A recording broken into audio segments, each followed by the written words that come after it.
ោះនេះស្ងួនបានគិតការពួកអើយកកូនប្រុសកូនស្រឡាញ់មកតែរាប់ថ្ងៃមកយូរច្រើនឆ្នាំច្រើនខែកូនប្រុសហន់មកបានបួងសងគុណម្ដាយម៉ែឃើញបងប្អូនអើយកូនកសងទឹកភ្នែកផុនម៉ែហូរស្រងកូនប្រុសម៉ែបានអាស្រ័យម៉ែភ័យអកូនបានបួសងគុណម្ដាយម៉ែឃើញកូនបានថ្ងៃបួសងគុណម្ដាយថ្ងៃល្អ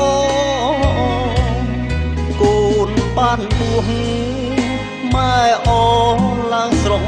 ទឹកភ្នែកបងប្អូនសែនអអាណែកហើប្រលឹងគេស្រែកគេអូម៉ែបានស្ដាប់គេហៅព្រលឹងម្លះកូនមកទឹកភ្នែកផុនម៉ែស្រហូ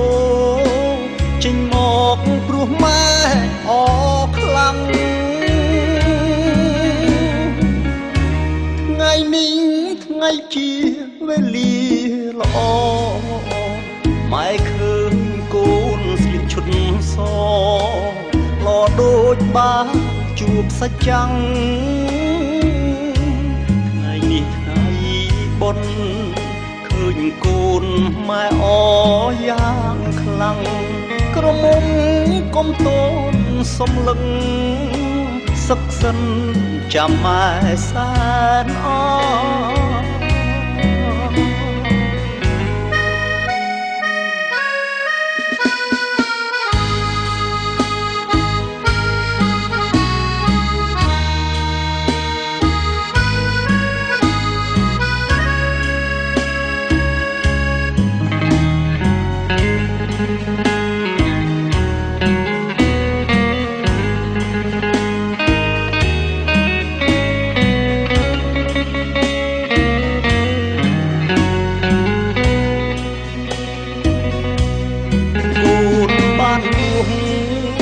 ម៉ែអឡើងស្រងទឹកភ្នែក